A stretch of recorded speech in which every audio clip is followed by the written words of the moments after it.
programa ay rated PG. Patnubay at gabay ng magulang ay kailangan sa mga batang manonood. B at J sa umaga. Jack sa Radyo C 92.3 News FM.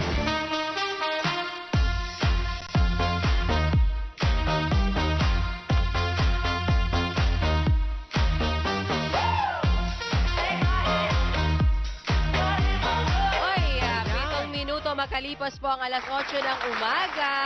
Hello. Good morning sa inyong lahat mga kapatid. Good morning, Attorney Bruce. Good morning, Miss May, and welcome Gising to ka ba? Bojack.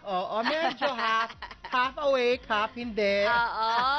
Magandang umaga po sa lahat ng mga kapatid nating nakikinig at nanonood po ng Bojack. Ako po si Mayan Los Baños. Ako naman si Attorney Bruce Rivera. Wala pa rin po si Attorney Jess Falsis. Saan kami kala ko, dito na siya. We were expecting na andito siya, pero ata napagod ang lola mo. Baka nga napagod. Sayang, pag-usapan sana natin yung nangyaring oral arguments tungkol sa kanyang pinaglalaban kahapon na same-sex marriage. I was really hoping na talagang merong may mangyayari.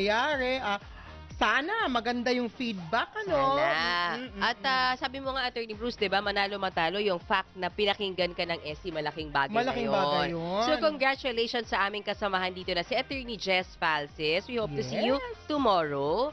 Oo. Ikaw naman lumagari bukas, kapatid. Oo. Ay, parang may balak ka. Ay, wala. Wala pa naman. Sa awa ng Diyos, hindi pa ako sinisimulan ng pagiging ko. Baron Travel Girl. Pag nag-umpisa yan. Magandang umaga po sa lahat ng ating mga kapatid na nasa, mga kakalsadahan na natatraffic ngayon. Nasa bus, nasa Uber, nasa taxi, mga nasa opisina, jeep, nasa kung ano-anong klaseng sakyan. Nasa MRT kung nakikinig sila sa baon po ng mahabang pasensya ha. Yung mga nasa opisina nagkakape-kape, mga estudyante, mga teacher, mga sundalo, pulis, mga security guards, magandang umaga po sa inyong lahat. Yung mga mister na binubungangahan ni Mrs. ng maagang-maaga, pasensya na po. Ganun po talaga ang pagmamahal. Tama, tough love. Sabi mo nga sa akin, ikaw yan, hindi ba? Tough love. Sa mga nagkakapit may pandesal, ay, ang sarap naman talaga. Kaya sinasamahan nyo kami dito sa Bojack, ha? Mula alas 8 hanggang alas 10 po ng umaga yan. Namimiss ko na yung pandesal na pandesal na yung malunggay pandesal. Ano ba kinaibahan niya sa usual pandesal? Mas nutritious lang. But it does. Siguro. Pero masarap siya. Masarap pa siya? Pero masarap talaga yung pandesal kahit walang palaman. Kape lang. Masarap na siya. Naku, nag-crave tuloy ako. Ikaw kasi. Pandesal. O kaya tsokolate, tapos pandesal. Tama. Or tapsilog. Ano bang almusal mo? Nakita na kumakain. Hamsilog. Sarap. O, diba? Mga kapatid, ha? Share naman dyan. Kanina, kain pa hinante ako, diba? Nasa gilid ako. Talagang lamon, diba? Alam ko, kasi mga kapatid, dumating kami medyo konti na lang, papasok na tong programa. So, ako nagmamadali mag-makeup, siya nagmamadaling kumain. Any monument, kakasubo ko lang nung ginuya mo ba? Pasok na po kayo. Okay. Kaya ngayon, nakita tuloy na Nakita ko yung side mo na yun. Kaya walang finesse. Na meron palang pahinante, May construction worker side may ka pala. Construction worker. May construe na na spirit ako, kapatid. Pinag-usapan natin yung mga kapatid natin natatraffic ngayon. Tingnan natin ng ating mga kalsada sa buong Metro Manila. Wala kay Sir Charlie Nazares ng MMDA Metro Bay. Sir Charlie, good morning po. Magandang umaga po sa inyong dalawa, kapatid na May at kapatid na Attorney Bruce. Ganun din sa ating mga tagapakinig at tagapanood ng programa ng Radyo 5. At sa mga oras na ito, unahin nating baybay nitong southbound ang EDSA na kung saan mabagal na rin ang daloy ng traffic. Simula po dyan sa may 11th Jamboree paakyat ng Timog flyover hanggang dito po yan sa may Ortigas flyover patungo ng Ortigas sa Meralco. Muling babagal ang southbound ng EDSA dito na sa may Shaw Boulevard hanggang makarating na yan sa may Buendia, papasok naman ng Makati Business District. Northbound lane ng EDSA, bahagyang bumabagal din ang daloy ng traffic dyan po sa may FB Harrison hanggang Tramo at masusundan po ang pagbagal simula na dito sa may Pasay Road papunta ng maging ang tunnel ng Ayala, mabagal na rin ang daloy ng traffic. Dugtong na po yan hanggang makarating sa may Santolan Service Road at U-turn slot. Samantala dito naman sa may C5 at Katipunan, ng southbound lane ng Katipunan, mabagal din ang daloy ng traffic mula po dyan sa may Old Balara hanggang sa may intersection ng CP Garcia. At muling masusundan po ang pagbagal dito na sa may Libis Flyover, patungo naman dyan sa may Green Meadows. At muling babagal po ang daloy ng mga sasakyan. Pagsapit na ng Ortigas Flyover all the way to Market, papasok ng Global City. Northbound lane ng C5, unti-unting bumabagal na rin ang daloy ng mga sasakyan mula BCDA hanggang McKinley Intersection. Ganon din po yung mga paakyat ng Market ay may katamtaman na rin ang daloy ng traffic. At dyan po sa may Kalayaan, nagsisimula muling bumagal ang daloy ng mga sasakyan patungo ng Bagong Ilog Flyover hanggang makarating yan sa may Lanusa Intersection. At muling babagal po ang northbound ng C5 dyan sa may Eastwood, paakyat ng Libis Flyover hanggang sa may intersection ng D. Serrano at Katipunan Avenue. Pagdating sa northbound din ng Katipunan, mula po dyan sa may Gate 1 ng Ateneo, unti-unting bumabagal din ang daloy ng traffic hanggang sa may Miriam College. Sa may Commonwealth, ang westbound lane po nito, apektado ang daloy ng traffic o yung mga motorista na nanggagaling ng Fairview. Pagsapit dyan sa may panulukan ng Regalado, dyan po nagsisimulang bumagal ang daloy ng mga sasakyan hanggang makarating sa may Commonwealth at Doña Carmen. Pagsapit dito sa Sandigan Bayan, muling babagal din ang daloy ng mga sasakyan patungo naman ng Don Antonio. At muli tayong makakaranas ng pagbagal pagdating na dito sa may Techno Hub all the way to Elliptical Road hanggang makarating yan sa may Quezon Avenue at Agham Intersection. Sa southern part naman ng Metro Manila, magkabilang direksyon din po ng Mia Coastal, mabagal din ang daloy ng traffic. At ang apektado po dyan ang mga motorista na nanggagaling ng Las Piñas at Cavite area via Coastal Road. Approaching Airport Road, mabagal na rin ang daloy ng traffic at tuloy-tuloy na rin ang pagbagal niyan hanggang makarating yan sa may President Quirino Avenue. At ang kabilang direksyon naman ng Rojas Boulevard ay stop and go lamang po ang nararanasan ng mga motorista sa mga intersection. Diyan po sa may Nichols, magkabilang direksyon din po ng Salis Bridge, mabagal din ang daloy ng traffic at ang apektado naman ang mga motorista na nanggagaling ng Taguig, Merville Subdivision na IA Terminal 3 at Villamor Air Base. Samantala, number coding po natin ngayong araw ng Miyerkules ay ending number 5 and 6 at ongoing na pong ipinapatupad dyan sa Metro Manila hanggang alas 8 ng gabi. At para naman sa karagdagang mga traffic advisory at emergency assistance, maaari kayong tumawag sa ating MMDA hotline 136. Yan muna ang ating traffic advisory sa oras na ito mula pa rin dito sa tanggapan ng MMDA Metro Base. Charlie Nosaris nag-uulat. Maraming salamat, Sir Charlie Nosares ng MMDA Metro Base. Hindi masyadong traffic. Hindi masyado yung iba, oo, pero may iba rin ang traffic. Pero at least ngayon, hindi na masyadong masikip. So sana yung mga pasensya ninyo ay okay na rin. Baka maaga silang bumiyahe, Attorney Bruce. No? Correct. Kaya by this time, medyo kalmado na ang kalsada. Good morning din sa ating mga tagapakinig na nakatutok ngayon sa Radyo 5 92.3 News FM, 101.9 News FM sa Cebu at Davao, 102.3 News FM sa Bacolod City, 97.5 News FM sa General Santos City, at 101.5 News FM sa Cagayan de Oro City. Hoy mga kapatid, sa mga nais pong sumali sa aming talakayan, i-like lamang po ang aming official Facebook page na Radyo 5 92.3 News FM at gaya po ng ginagawa ng ating mga listeners, viewers sa ngayon, pwede po kayo magpadala ng inyong greetings, sa inyong mga opinion, sagot sa aming Boljak Question of the Day. Pwede rin po kayo manood sa news5.com.ph at sa Action TV, Channel 41. Okay. Diba? Greetings muna tayo. Ang daming mga nagtatanong, ba't ka daw naka-shades? May eyebags ka raw ba? Hindi naman. Wala lang. Born this way. Born this way? Chararat. Wala lang. Sige, tanggalin na lang natin para walang issue. Diba? Ayan. Si Rolly Almira, pabasahin ko lang to, Attorney Bruce. Sabi niya, padaan lang po, miss na miss ko na ang show. Wow, grabe ang pagka-busy. Grabe daw ang pagka-busy ng buhay niya. Kulang na kulang ang araw ko. But letting you know that I still love the show. Great job, Boljak. And keep up the great work. Thanks, Rolly, for passing by. Thank you. Sabi ni JFU Tagle, magandang aga. Maayong aga, Attorney Bruce and Ma'am Mean from East West Bank sa Bacolod City. May nga buntag dira sa inyo sa Bacolod. Oo. Sabi ni Pearl Gardner, Attorney Bruce, bakit ka naka-sunglasses? Ito, tinanggal na. Ito na, tinanggal na. Bet Oo. ko lang. Tonyo Velasco, good morning, Miss Mayan and Miss Shades, Attorney Bruce. Mga Charles mga Sibres, suki. good morning good morning po sa maganda at mas maganda sa Boljak.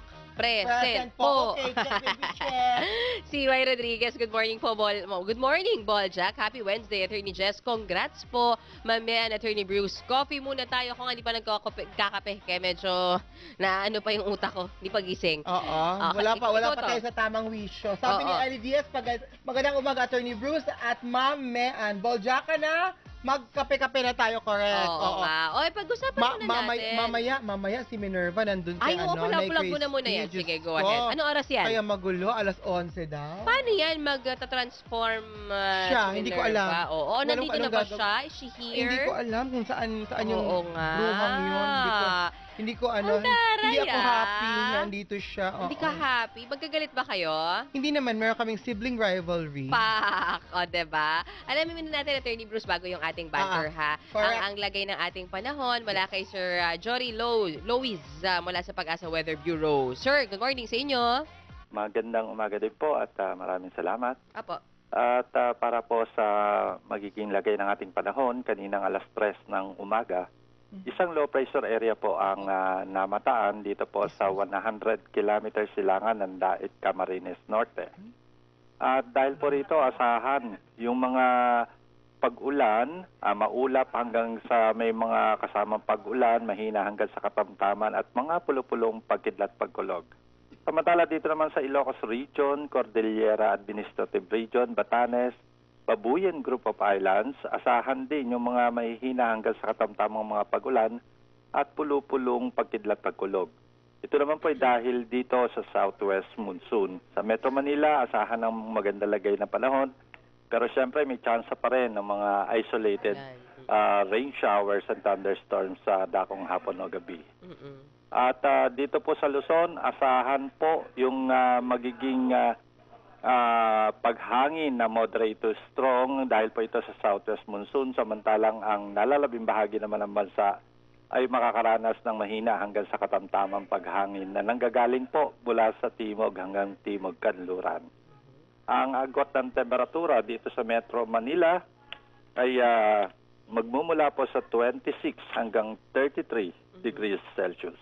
So yun po ang ating magiging lagay ng ating panahon mula sa Forecasting Center ng Pag-asa DOST. Ako po si Jory Lois, nagulat. Maraming salamat, Sir Jory Lois, mula sa Pag-asa Weather Bureau. 8:19 ng umaga, mga kapatid. Batiin ko lang, Attorney Bruce, ang aking papa-attendant sa aking nanay, Business Stella Los Baños, Ate Becca and Archie. Good morning sa inyo. Ayan, dito na daw, andyan na daw si, ang aming executive producer na si Jess. Hi, Jess. Good morning. Good morning, Jess. O siya, Girl. pag-usapan natin, Attorney Bruce, yung nangyari kahapon. With finality, Attorney Bruce, ay talagang binasura na sinara ng Korte Suprema yung Oo. tsansa na makabalik si dating Chief Justice Sereno. At mukhang hindi naman nagbago yung boto, no? 8-6. Ganun Walang pa rin. detalye kung sino. But I guess yun eh, no? Same. Same na, no? Pero ako may tanong, kasi nakausap namin si Senator Kiko Pangilinan nung bandang gabi kahapon. Sabi niya, nag-hope sila for another round of MR. Since ikaw ang abogado, possible ba yon na after one MR ay may another round of MR? Usually, the Supreme Court only allows one MR. Okay. The second MR, well, out of respect siguro, tinitignan nila. Pero kung wala namang new issue, kung Oo. wala naman talagang compelling reason for the motion for reconsideration. Kasi usually ang motion for reconsideration, kapatid, siya, para siyang okay, meron kami bagong reasoning, meron kami bagong interpretation, pakinggan nyo muna kami. So kung either may new facts, may Oo. new argument, or may supervening event. Oo, but if none, Wala. Ano yun, kahit magpasa sila CJ Sereno, the SC can say, ayaw na namin basahin. Hindi, yan. tatanggapin lang ng Okay. SC yan. Pero, walang gagawin. But I guess dun sa speech ni Sereno kahapon, ni dating CJ Sereno, mukhang tanggap naman na niya eh. Natapos na. Kasi Wala na. magpupolitika na siya. Halata naman din, I was diba? going there. Oo nga, ang Diba? kanyang mga patutsyadang tuloy ang laban, ano? Parang Yun siya na daw, yun eh. parang siya daw yung ginawang boses ng mga Opposition. opposition. Oo. Mukhang willing siyang i-lead ang opposition, ha? Mukhang may ganun akong nararamdaman. Kinabahan nga ako. Akala ko magdedeklara ng kandidatura eh. ang ending parang na siya, parang siya yung silver lining. Oo. 'Di ba nakawaranto siya, ngayon siya. Gamitin niya kumbaga. Oo, gamitin niya. Baka naman baka naman makakuha siya ng mga botante, 'di ba? Kasi parang extreme Attorney Bruce, no, kay dating CJ Sereno, either super hit siya or meron talaga siyang super supporter. Parang gano'n yung pansin ko eh. Like yung kahapon sa UP Diliman, talagang may mga laban sign pa for her eh. Pero meron din yung talagang hindi siya gusto. Yun nga, kasi nga, let's Extremes let's face it, she's very polarizing to begin with. Parang mahirap din kasi maging leader ka ng Supreme Court, ng Judiciary kung talagang extreme ang opinions about you. Ako ganun din naman ako may maraming gustong-gusto ako, may maraming galit na galit sa akin. Yung extremes, no? So I guess ang Chris gagawin... Aquino also is like that. Exactly. So I guess ang gagawin ni CJ Sereno, kung siya man, ito naman ay amin lang analysis, no? Kung siya ay tutuloy na tumakbo, gagamitin niya syempre yung extreme nung sumusuporta sa kanya. Yun ang botante niya kung sakasakali. And try and hope for the best na madami yun. Oo. Kasi at saka wala siya mapupuntahan kundi LP. Sinasabi nila Senator Kiko Pangilinan bilang presidente ng Liberal Party, they're open to get her basta interesado siya. Nung interview niya kay Stephen Shakur, hindi ko alam po anong apelyido nun. She was tinatanong nga siya na usually the chief justices of other countries are very are not very loud, very subdued. Why are you very loud? Are you trying to be political? Sabi niya, no, I'm not, but tinanong pa ulit siya ni Stephen, sabi niya, I think you're very political. You're politicized. Siguro it is what it is, and hopefully sana ma-embark niya ito and go to another aspect in life, kasi feeling ko mas bagay siya sa politika. It's about to move. Totoo yan. Ako ang akin, Attorney Bruce, kung sinasabi mo na very polarizing siya, lalo sa Supreme Court, sana kung tumakbo naman siya yung uniting factor. For example, sa opposition. Diba? Hopefully, pero, diba? Ngayon, Attorney Bruce, ang pag-usapan natin, yung Supreme Court, tuloy na buhay. Oo, 90 days, anong mangyayari? Can you explain to us? Maghahanap na sila ng bagong Chief Justice? Of Tama ba? course, meron. Kasi kasi, di ba, pag maghanap sila ng Chief Justice. Tapos yung posisyon na mabivacate ni Sereno, hanapan din nila ng kapalit. So dalawa. Isang chief, isang justice. Or pwedeng dumiretso si PRD ng outsider diretsong Chief Justice, but I don't think President Duterte will do that. I was about to ask you that kasi total andyan na tayo, no? So, sino ngayon yung mga possible na mag-vie for the position? Justices lang ba o pwedeng tagalabas? Wala namang pumipigil kahit kanino to appoint for as long as qualified. And what are the qualifications? Simple lang to yung qualification, di ba? Independence, probity. Oo, yun lang yun eh. Independence, probity, integrity, of course. Hindi pala lang. Mabigat pala yun. Law, for how many, syempre kailangan abogado, di ba? Hindi naman pwedeng of course. Pero ang nito is that, syempre, President Duterte knows the seniority is very important in the Supreme Court. Actually, yun yung naging issue kay Sereno. Yes. Diba? And siguro, lesson learned yan kay PRD because what Pinoy did was very, for me, was not a good idea, was not a good move, because she plays somebody who was not only parang, to begin with, yung qualifications niya, maraming nagtaas ng kilay.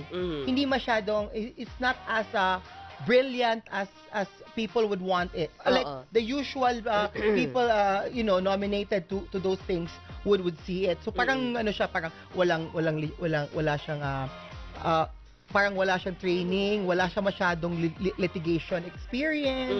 Most of it is international mediation, arbitration. So parang parang nasa academe. So parang siya, parang hindi masyado siyang hindi siya parang ulala na ganon. Okay. So tapos biglang she was appointed as Associate Justice, okay? And then all of a sudden she became Chief Justice. But in the end talaga, Attorney Bruce, no, ang desisyon nasa Pangulo talaga. The JBC is just there to screen the applicants. And shortlist. Oo, but in the end, submit to the President. And in fact, the first shortlist, pinabalik pa ni Pinoy dahil wala yung gusto niya. So mukhang may personal choice na nga talaga. Meron na siya. Possible din kay Pangulong Duterte yun. May napupusuan siya. Of course, honestly, I was expecting that PRD would appoint Carpio. Pero parang meron silang harsh words Carpio, who is now the acting. The acting and the most senior. The most senior. Siya na rin ang most senior. Hindi ba Peralta? I'm sorry, I thought Peralta. No. Okay. Si Justice Carpio ang most senior. Of course, hindi masama kung siya.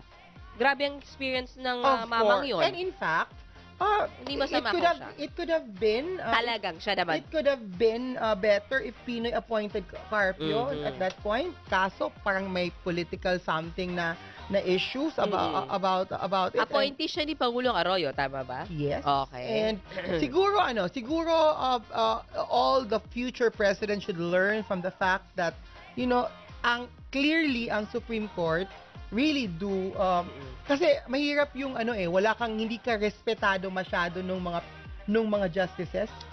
And you will get that through experience. Kung ikaw ang pinakamatagal, ikaw yung dulugan, ikaw yung elder. Totoo. Alam mo, lesson learned din talaga, Attorney Bruce, no? Yung pagiging leader mo bago ka lumabas, dapat sa loob, nalilid mo talaga sila ng maayos. Pero kung nag-uumpisa ng hate, na feeling ko naman, let's also give it to CJ Sereno. Hindi naman niya kasalanang na-appoint siya, di ba? So, kumbaga, yun nga hindi lang kasi talaga nasunod kung ano man yung mga tradition ng seniority, ganyan-ganyan. So, medyo yun talaga yung nag-sow o naghasik nung medyo galit o inis sa kanya ng mga kasamahan niya. Kung baga nag-start siya ng hindi maganda kasi may issue na agad. Ito yung funny eh. She had 6 years to fix it. She could have been the unifying figure. She could have adjusted to kasi let's face it, yung mga nasa Supreme Court, they're already like senior citizens. They have moves. Tsaka, they have the gods of Padre Faura yan.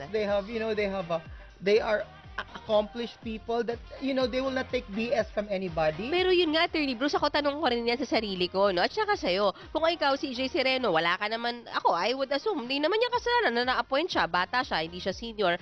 Paano mo nga ba i-a-appease yung mga mas senior sa'yo? Diba? Magpaka-humble. Magpaka-humble ka. Kasi nga, exalted ka na eh. So, if you're already exalted, you try to hindi naman sinasabi na magpakaalila siya or something like that. Pero, in a way, parang tumimpla siya ng tama. Kasi, which we think ba hindi niya ginawa? Hindi niya ginawa. Ang daming instances wherein she would put her weight around. Like, for example, nagkaroon sila ng malaking conflict ni Justice De Castro because of course Justice De Castro is very much her baby is the Philippine Women's Judges Association. So yun yung baby niya. Tapos parang Sereno tried to say na hindi ako yung Chief Justice, bakit ganun. I think yung kanyang naging atake hindi pagiging humble, more of hindi ito ako strong Chief Justice ako. So ito tayo. Parang kasi dalawang way lang naman yan eh. Either kaibiganin mo sila, or kilitiin mo yung kasi ako ganun ang way ko eh. Parang chikahin ko muna kayo. Oo, pero hindi siya ganun eh. Hindi siya ganun eh. machika. Oo, Oo. hindi. So, I guess hindi ito ang Boljak question of the day natin, but we will allow our netizens, our viewers, or listeners na mag-comment. So, kayo mga ka-Boljak ha, ano masasabi nyo sa kinahinatnan ng laban ni dating Chief Justice Maria Lourdes Sereno? Magkomento lang po sa aming FB Live at sa ating pagbabalik, may makakausap po tayo hinggil po sa issue na yan. Tamang-tama, 8:30 na. 8:30 in the morning, magbabalik ang Boljak.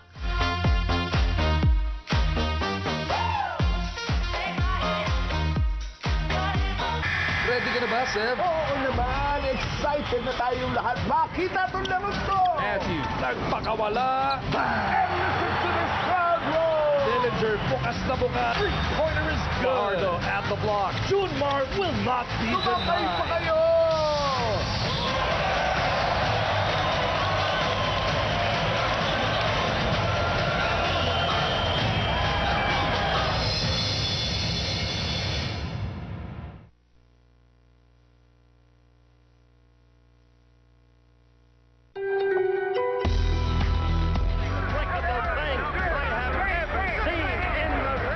Welcome to the extreme sport of no limits freediving.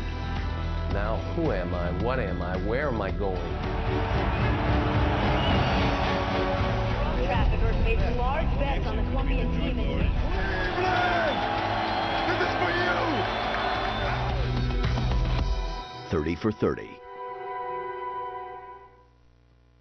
The future of Philippine basketball is here.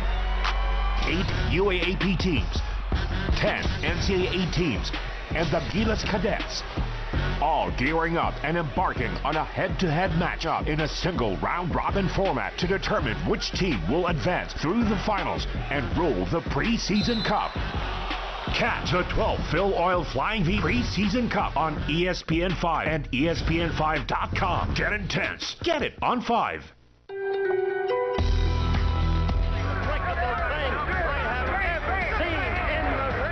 Welcome to the extreme sport of no limits freediving.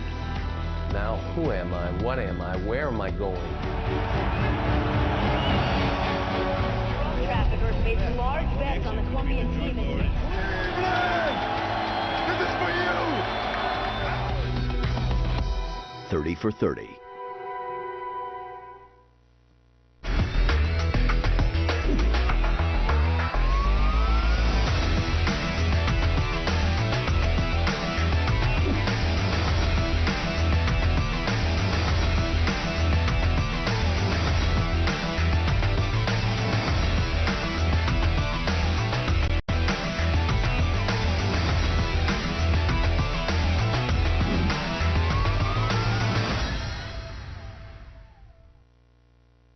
Saan man kailan mga kapatid, higit sa balita, aksyon.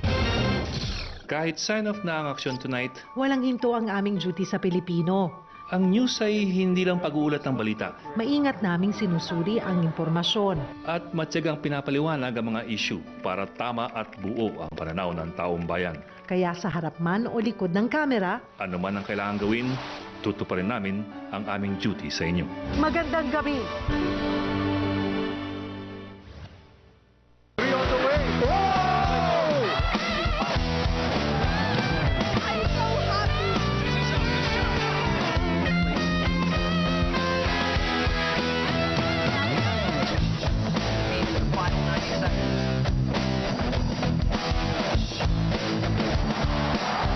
What a sequence!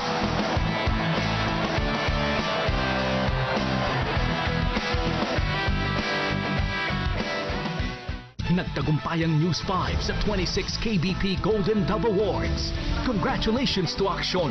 Higit sa balita, aksyon! Aksyon Sports ng Radyo 5. This was an innovation. And Alex Tinsay para sa Aksyon Solusyon. Kailangan nating energy. Ito ay inspirasyon sa News 5 upang ipagpatuloy ang duty namin sa mga Pilipino.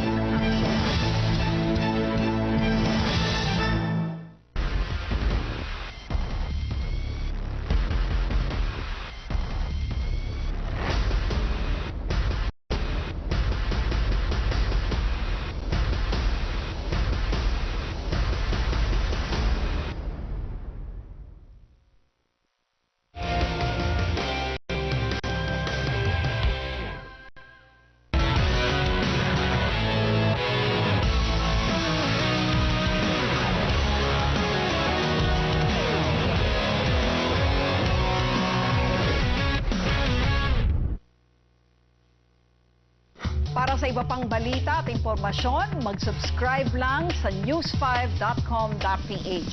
We're always on. Panoorin ang PBA D-League Aspirants Cup every Tuesday, Thursday, and Saturday sa Aksyon TV. Ayoko na! Suko na Ano ba naman tong mga problemang to? Inis na ako. Wala na ako ng pag-asa. Puno ba ng negatibo ang buhay mo? Gawin nating positibo. Ay, hindi ako makapag-umpisa ng negosyo ko dahil wala akong punan. Ay, wala akong kakilala, hindi ako makabenta. Pagtagumpay ng isang tao, nasusukat kung gaano kalaki ang iyong pangarap. Ang ganda naman i-imbibe nun. Sila ang kasama mo tuwing umaga sa usapang magbibigay inspirasyon at mabuting payo.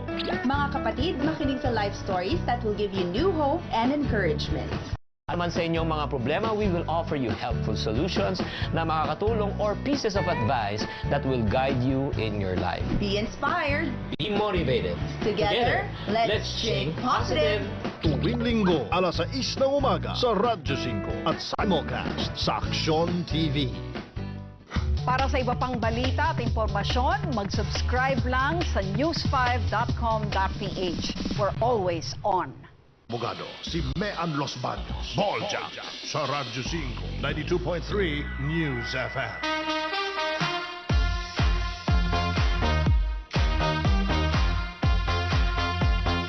Oy, 8:37 na po ng umaga, mga kapatid. Good morning sa inyo. Yes, good morning ulit. Good morning, Miss Mean. Good morning, Attorney Bruce. Kayo nakikinig, nanonood ng Boljak po. Yes, as usual, marami tayong pag-uusapan. Una lang natin tong kaya pinakamalaki kasing storya kahapon tong nangyari kay Chief Justice Maria Lourdes Sereno. Akala natin walang forever, may forever pala. Ito, usapin natin ang kanyang abogado. Attorney Jojo Lacanilao, spokesperson ni dating Chief Justice, ayun na talaga, final dating Chief Justice Maria Lourdes Sereno. Attorney, good morning. Si Attorney Bruce and Mean po ito. Hi, good morning, Mean. Attorney Bruce. Good morning, sir. Of course, sir, first question, syempre ay the Chief CJ Sereno or former Chief Justice Maria Lourdes Sereno heard the news. What was her reaction? Kamusta siya ngayon? Ano po ba yung kanyang state of mind at this point? And are we going to be hearing political bells ringing? Hindi naman kami ng sorpresa. Actually, Attorney Bruce, decision ng Supreme Court, no? Hindi naman talaga malaki yung chance na i-reverse nila yung May 11 decision nila. So when it came down, although siyempre naramdaman mo pa rin yung lungkot, hindi na kami naging surprise masyado. So in a sense, by this time, ready na rin kami kung ano yung iniisip namin gawin this day, no? Day one after the decision. So si CJ, I saw her quickly nung nandun siya, nung matapos yung decision, nakita kaagad kami. Okay naman yung kanyang mental disposition. Of course, siyempre, hindi natin sasabihin na walang epekto sa kanyang kalungkutan. But as a person, ano naman siya, very stable. Kahapon nga, nag-meet yung balita naman natin sa media ng yung mga supporters niya. At from there, sinabi niya, she will vacate her office. Alis na siya dun sa office niya. But at the same time, sabi niya, she will remain to be the voice of the people. Ayun. At pinapakinggan niya, makikipag-usap siya sa maraming tao. Pero binanggit mo yung political platform. Honestly, wala po siyang decision tungkol dun sa pagtakbo or anything. Although napakadami pang tao na nagsasabing tumakbo siya. Pero ngayon, gusto niyang mag-meditate, mag-reflect, the dialogue, discuss, and see how she can be the voice of the people, the oppressed, the vulnerable. Kagaya kahapon, yung mga mangingisda ng Masinloc, nandoon, yung mga workers, manggagawa, mga drivers. So yun po yung inuuna niya muna siguro, Attorney Bruce at Mean. Pag-iisipan muna niya yan. Yung mga talagang tutuloy niya ang kanyang advocacy. Okay. Sir, of course, marami kasi din mga ako naman I really do not care if it's done or not, pero marami yung nagsasabi na would Attorney Sereno mind that her name would not be like totally stricken out of the annals of history and specifically in the Supreme Court, or parang she deserves that accolade na she served as Chief Justice. Kasi yung iba, they want na talagang tanggalin kasi nga she never qualified, yun ang sinasabi. Ako naman, sir, I don't really care kung ilagay or hindi, but of course, I just want to hear the position of Ma'am Sereno. Yung pagbubura, no, yung kanyang legacy or pangalan, mahirap naman gawin yun kasi nandun na yung mga pangalan niya in history naman, nandun eh. Nandun sa mga decisions. And then, ang sinasabi lang natin, natanggal siya by COA naman, that's historical as well. So people cannot put it under the rug and say, wala na yan si CJ Sereno, hindi na yan natin pansinin na. It's not gonna be that naman. Kasi may epekto naman lahat ng ginawa niya dun sa Supreme Court. But we don't know kung anong gagawin ng Supreme Court pa at sasabihin. Pero we're not worried about that. She's the least worried about kung anong gustong gawin ng ibang tao na magigipitin pa siya at pipilitin pang mawala siya at burahin ng kanyang pangalan dahil some of them really can't stand her. No? Pero that's the least of her problem. Ang problema naman ng mga taong yon, hindi naman din siya mawawala sa eksena. At magsasalita naman din siya at nandiyan pa rin po siya at marami naman po rin siyang supporters. No? At marami rin siyang kaaway na nagagalit sa kanya for sure. Pero she's gonna be there. She'll be in the public square, Tony Bruce at Mayan. At magsasalita po siya at marami naman po siyang issues na gustong pasukan. At ang maganda naman sa kanya, meron na siyang platform, meron na siyang stature, no matter what happened dito sa kaso na to. Kilala rin siya ng mga tao, may international presence na rin siya. So her voice will matter and she will make her voice matter and what she believes is the right for the Philippines. Sir, what will be is the disbarment proceedings going through, or the Supreme Court has decided not to push through with it? I don't know kung kasi may show cause, no? If you remember. Yung show cause, sinagot na niya yun. At wala pang decision yung Supreme Court dun sa show cause na yun. Wala pa silang final decision. One of the threats na nandun naman sa May 11 decision is even disbarment was mentioned.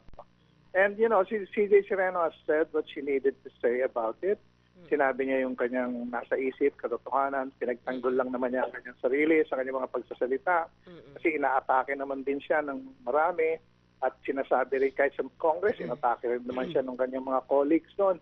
At siya mismo ay sagsasabing meron akong freedom of expression para naman ako sumagot. Bakit naman kikitilin yon? Pero kung ano man yung mangyari dyan, alam mo, Bruce, napag-usapan na rin namin yan. She's ready to face the future. Kasi ang kanyang sabi nga niya, I don't have to be a Chief Justice to defend the law and the Constitution. I think that's how she feels, no? Kung ano man yung mangyari sa kanya, she's on the right. Oo, doon ako kaya rin init na init magtanong yung lalo na itong mga taga-media kung ano ba, tatakbo ka bang senador?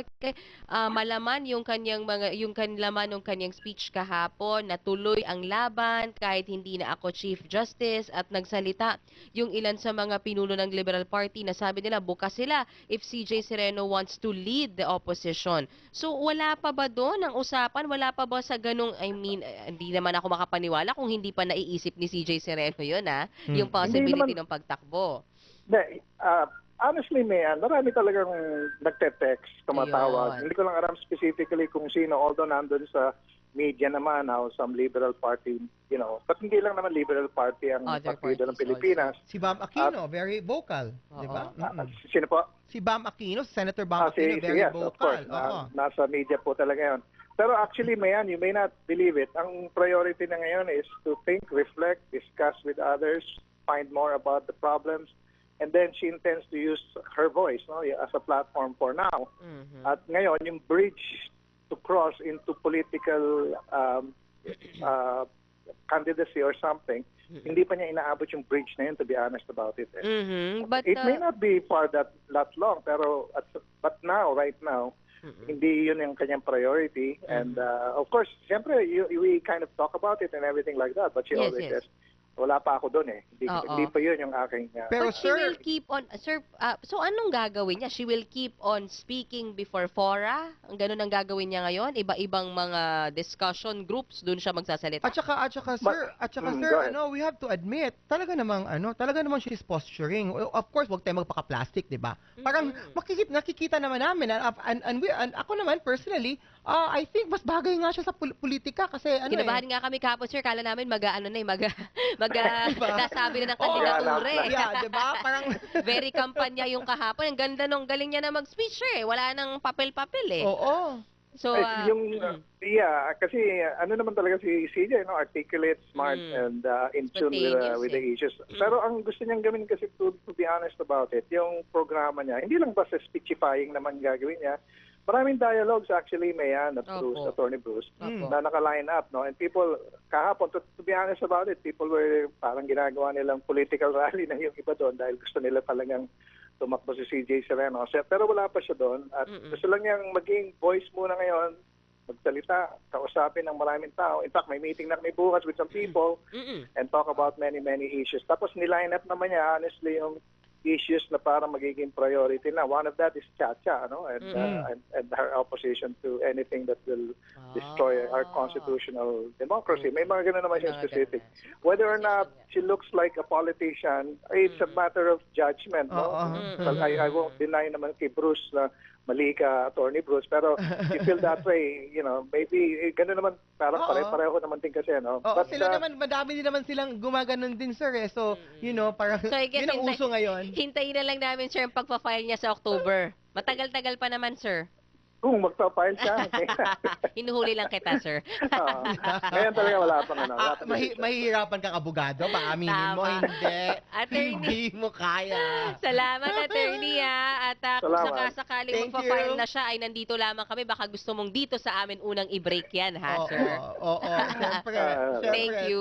Thank you. Salamat sa inyong dalawa. Thank you. Have a good day. Thank you. Attorney Jojo Lacanilao, spokesperson, dating Chief Justice Maria Lourdes Sereno. Mukhang okay naman sila. May lumbay, pero naka-move on agad no? Yeah, tsaka in-expect nila, hindi naman pwedeng mag-isip sila na merong miracle na mangyayari. Tsaka ayoko ring maniwala, Attorney Bruce, na walang plan B, plan C yung mga yan. Meron yan. Oy, may babatiin lang ako. Hindi naman yun mga syunga-syunga na totoo, hindi sila syunga-syunga. Babatiin lang ako, nakikinig sa atin mga taga UP Manila. Ang aking pinsan sa US, Maribel de Guzman. Good morning, Ate Maribel. Si Miss Jane, Greg, and Leo from UP Manila. Marami pong salamat sa inyong pakikinig sa amin. Good morning. Ayun. Okay, basahin ko na ha. Lakihan nyo, please. Okay, kasunod nating pag-uusapan ang pagbabasura ng SC sa motion for reconsideration ng kampo ni Sereno. Oposisyon sa Kamara, inihahanda na yung pagsampa ng impeachment complaints laban sa 8 maestrado ng Korte Suprema na bumoto pabor sa quo warranto petition. Ayun ha. Ayan na, nagsimula na yung backlash. Okay, makakausap natin ngayon on the line, Akbayan Party List Representative Tom Villarin, Congressman. Good morning. Good morning, Kong. Si Attorney Bruce Dinenben po ito. And Miss Mean po. Hi, Kong. Good morning. Opo. Good morning. Kong, ano ba ito? May nakita ko kahapon na parang papel na parang it's an impeachment petition or resolution, whatever. Para laban po kay Justice De Castro. Ito na po ba yung galing sa inyong kampo? Well, we are finalizing po yung impeachment complaint of the 8 justices. Wow. Okay. Pero generally, 2 ground, culpable violation of the Constitution for the 8. Tapos siguro po dun sa betrayal of public trust, specific grounds would be different, probably dun sa amin, those who have exhibited yung biases against Chief Justice Sereno. So we're still finalizing, and yung mga magpa-file naman po ay most of them will come from the yung independent minority, yung Magnificent Seven block po. But definitely, sir, tama ba ako? This will be referred to the committee of Congressman Umali na siya din ang nagpa-impeach kay CJ Sereno noon. Tama ba, sir? Yes. Of Anong course, hopes natin dyan? Sa Justice Committee. Pray over. Oo, yung una. Yun, tama ka. Tawa ka, sir, di ba? Oo. Well, ang sa amin lang, this is a form of exacting accountability, because yung kanila hong ginawang decision is really in contravention of our Constitution on the grounds nga na it is stated na impeachment is the only mode of removing an impeachable official. And secondly, yung Judicial and Bar Council, ito lang ho yung constitutional body that is mandated to screen applicants, determine the qualifications, and of course, that includes the integrity of who would become justices of the Supreme Court, no? Sir? So, in a way, may overreach yung ginawa yung Sir, anim na magistrates. Sir, Attorney Bruce po ito. Sir, of course, ang feeling ko sa ginawa niyo, sir, of course, knowing na i-forward pa yan doon sa Committee on Justice, na alam natin na it is a mountain that is seemingly insurmountable. So, ang tingin ko, sir, is are you doing this to be first question ko, are you doing this this act as being symbolic, na parang to show to everybody that the opposition will not stand by these actions, will not take this sitting down. First, and secondly, sir, kung symbolic siya, sir, bakit hindi natin in-include yung the rest? Because they also signed, even if they dissented, they signed the decision giving it imprimatur, meaning that they, even if they didn't agree with the contents thereof, they gave their signature, signifying that they agree, and it gave the color of authority. Well, una dun sa issue of being symbolic, I think this is more than just symbolic, no? So you have the numbers. Yeah, we are looking here for, in a way, also for the public, no? To know about ano bang diferensya ng co-warrant to yung impeachment, at bakit naging co-warrant to yung naging decision ng Supreme Court, no? At secondly, with regards to po kung sino yung makakasuhan, I think it's very clear dun po sa mid ng decision that talagang yung wordings, the language used by the 8, no? Ay talagang in contravention of the Constitution, no? So we would base that on the polls apart, no, na decision of the 6 and the 8. Now, with regards to bakit hindi yung buo, of course, the impeachment is hindi naman wholesale yung impeachment, no? You accuse specific individuals, no, and bring them to an impeachment court, no, based on specific grounds, no. Pwedeng dalawa, yun nga, culpable violation of the Constitution and this betrayal of public trust. Hindi naman yung 14 nag-exhibit ng ganon, no? So I mean, we have to be very specific when it comes to impeachment. Kung tayo po'y magtapatan, no? Tayo lang namang nagkakarinigan dito. Ilan na naman tayo? Lang to, wala sir. naman nakikinig sa amin. Kung kayo mag-alala. Kung kayo ba ay umaasa na pagbabalik, syempre ito ay haharapin po ng Kamara pagbabalik na po ng sesyon, after SONA sa July. Sir, sa dami po ng nakalinya, charter change, federalism, budget, na ito po'y haharapin pa at magkakaroon pa ng oras ang ilang kongresista para dito. Well, unang-una, trabaho talaga ho ng Kongreso yung impeachment, no? Because that's the only way, no, that you'll remove impeachable officials, no? And secondly, of course, even if you don't have the numbers, no, ang hope lang namin ay dumaan ito, no? Doon sa isang proseso na kahit umabot doon sa determination of probable cause, no? And I think we owe this to the public, no, to have a discourse, no, on ano ba talaga ang nangyari dyan sa loob ng Supreme Court, no? Because in a way, all the Supreme Court proceedings are not open to the public. So here, by having this impeachment process, we would inform the public in general what's really, the real score, the process, the decisions, was it arrived, on this aspect, no? So kung magpagbigyan tayo ng House leadership, no, I think mahalaga ho ito sa publiko. It's important more than the federalism. 66% ng Pilipino ay soundly rejected already this charter change. Sir, I think nabanggit niyo yung operative word, no? Kung mapagbibigyan kayo ng liderato ng Kamara. At anyway, sir, kahit po yan ay ma-discuss po ninyo sa Committee on Justice, kamusta po yung numbers, sir? Kung sakasakaling mauwi kayo, makaabot kayo hanggang botohan, kayo po ba'y hopeful, sir, na makakakuha kayo ng numbers?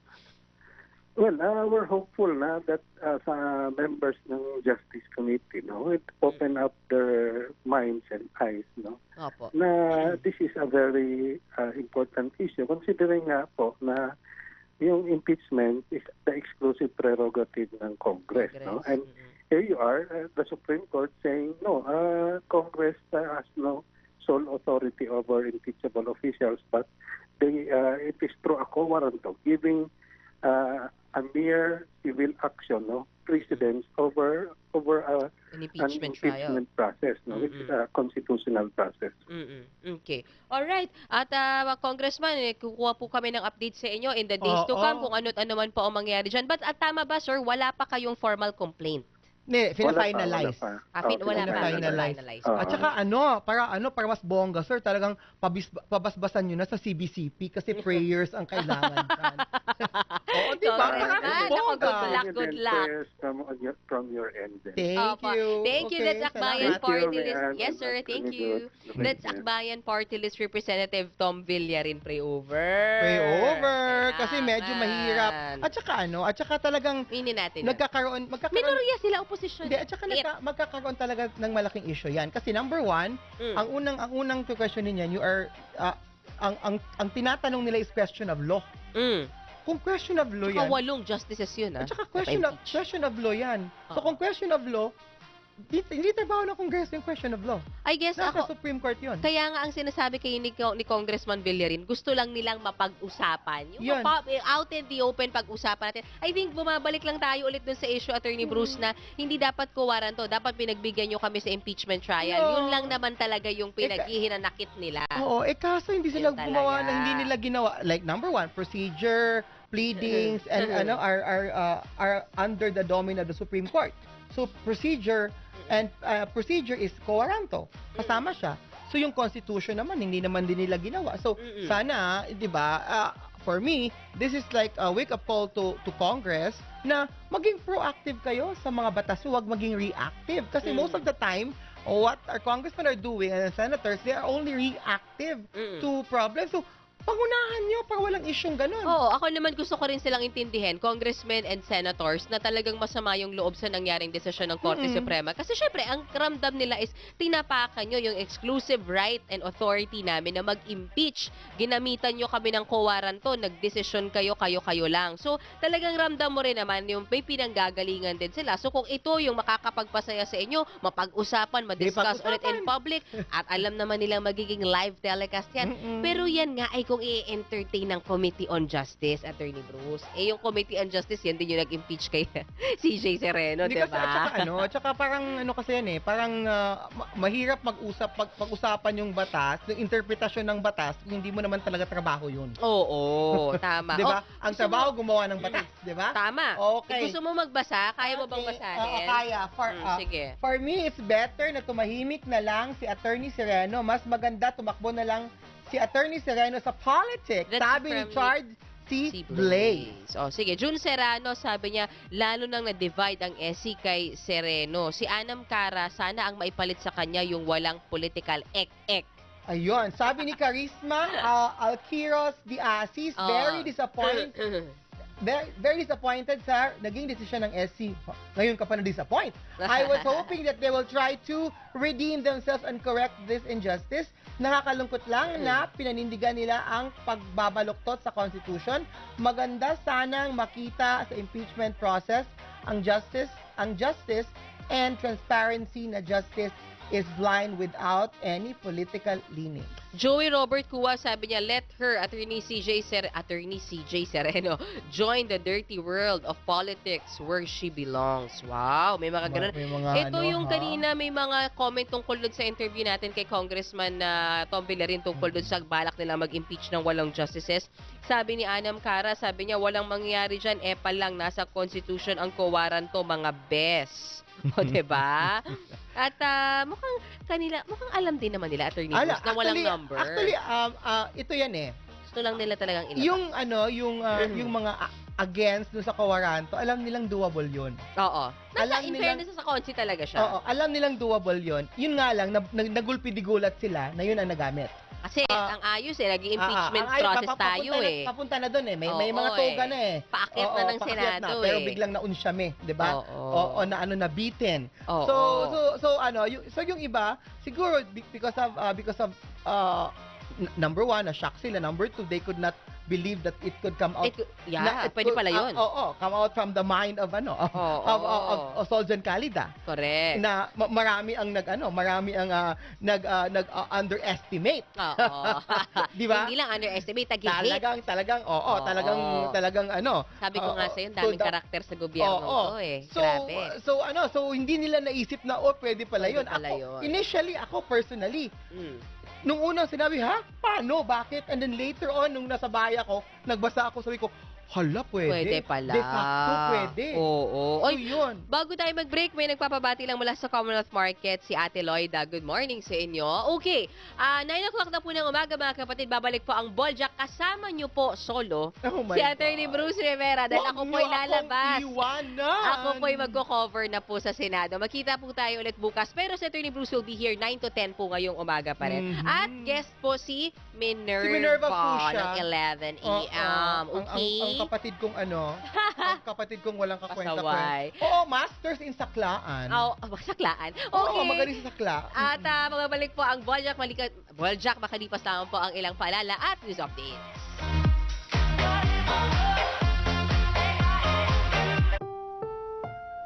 Ang susunod na programa ay rated